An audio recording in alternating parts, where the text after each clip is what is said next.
Hello, my fellow Ripplers. This is Chris Miles, your cash flow expert and anti-financial advisor.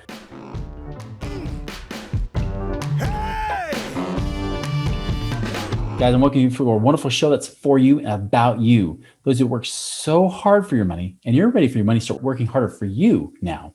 You want that freedom, that cash flow, that prosperity today, not 30 or 40 million years from now, but right now to live that life that you love, doing what you love with whomever you want to. But guys, it's so much more important than that, because as you become prosperous financially, as you become free, you have the ability to bless more lives and help others do the same. You have the ability to be able to create a greater world and a greater life. And that is the ripple effect I am trying to create through you guys today. So thank you so much for tuning in, for binging, for sharing and doing, actually applying these things. It's not just about being a hearer of the word, but it's being a doer as well. So thank you so much for tuning in. As a reminder, check out our website, moneyripples.com. There's great stuff on there, including the book, Beyond Rice and Beans, 7 Secrets to Free Up Cash Today, that you can find to be able to find more money now to be able to invest and create more passive income today. So check that out. So guys, it's funny. You would think, where I talk about financial independence, financial freedom all the time, getting out of the rat race and cash flow and everything else, you would think I had heard of the FIRE method, right? FIRE, as in financially independent, retire early. Believe it or not, I actually never even heard that acronym until 2020. I've been living that acronym for years, right? But I never heard anybody refer to it as that. And so I had to look into it more. And I actually got into the Facebook group for, I think it's just called FIRE. I can't remember exactly the name of the group, but it's basically based on FIRE. It came from that podcast, right? And so I thought, cool, I would love to hear other people that are in that journey, or maybe even past that journey. Maybe they're already in that place of being financially independent and they've retired early. What surprised me was the premise that people were going off of was different than what I had experienced, right? In fact, I realized as I started to share and comment in that group, and I've commented on several posts already, I try not to get too absorbed in it because it's the rabbit hole you don't want to deal with. And I don't spend a whole ton of time on social media.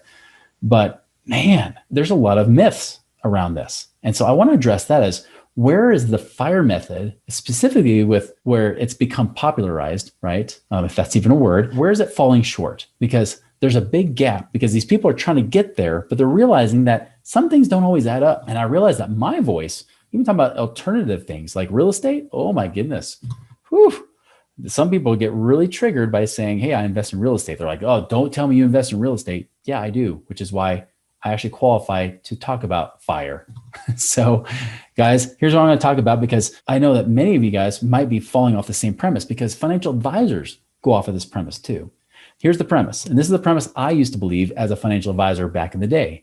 It was this, is that you save and accumulate and compound your money as much as possible, and then you can live off 4%, right? Now, where did that 4% number come from? It came from the good old Monte Carlo simulations, where they would try to look at different market scenarios and everything else to figure out what's the right percentage you can pull out without running out of money, right? So they looked at up markets, down markets, flat markets, whatever it might be, right? And they're looking at all these different simulations. And they said, all right, 4%. That's the magic number. You shouldn't run out of money. Here's the main problem with that. Number one is that this was in the 1970s. Life has changed a little bit since then, right? For one big one is we live longer. That automatically pulls that number down. Now, number two is that interest rates are much, much lower than they were back in the 70s when they ran these simulations. Understand that when they talk about like bond market scenarios and everything else, like when people start putting money in conservative funds pay a lot less today than they did in the 1970s. I remember when thinking that bonds only pay 5-6%. They're horrible. Well, guess what? Bonds now pay like 2%, if that, depending on treasuries or bonds or whatever, right? Some might pay a little bit more, but it depends on how high risk type of stuff they have in that portfolio. So what's happening is we've got people living longer and interest rates lower. This is why, if you've heard me on other episodes saying, when you use mutual funds, which by the way is in this particular group, the main thing that people are trying to do, they're trying to buy Vanguard funds, which I'm just going to tell you, Vanguard funds will not save you. They're not a bad option when you're looking at mutual funds, but mutual funds in general, doesn't matter how you run it, they don't work. Okay. So again, you're trying to live on 4%, right?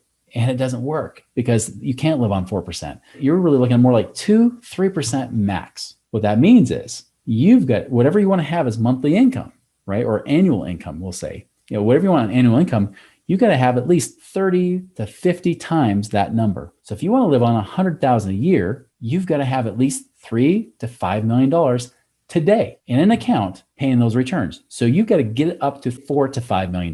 There you go. $4 to $5 million is what you got to have in your mutual funds to do that, right? To say, okay, I think I can live on 100,000 a year today. Now to get to 4 or 5 million is tough. Understand too that if you want $100,000 in today's dollars, but you're not at 4 or 5 million yet, say that maybe you even got to $1 million and you got to at least quintuple or quadruple or quintuple that number.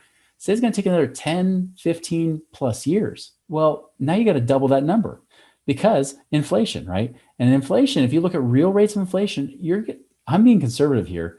About every 10 to 15 years, it doubles. So let's just say it does take you 10 to 15 years to get to that number, trying to get to 4 or 5 million. Well, guess what? Well, inflation just doubled on you. So now you got to double that number to get there, right? And then maybe you spend the next 5 years or so getting there. And then that number keeps going up. And then next thing you know, by the time you might catch up, you got to get up to like 10, $12 million before you can finally say, now I can live on 100,000 a year lifestyle, right? That's the problem. And that's a short-term time frame. If you've got 30, 40 years, you better start planning to save. If you want even a halfway decent middle-class lifestyle, you better hit that target number to be at least 10 to $15 million. If you're 25, 30 years old today, you better try to plan to save 10 to 15 million bucks. Now, there are some ways that, of course, you can make that lower. You live a dirt cheap lifestyle, right? You go live in a cheap place, live in the backwoods, or whatever you need to do, right? You can lower your expenses. You can lower your target. And yes, that can get you there.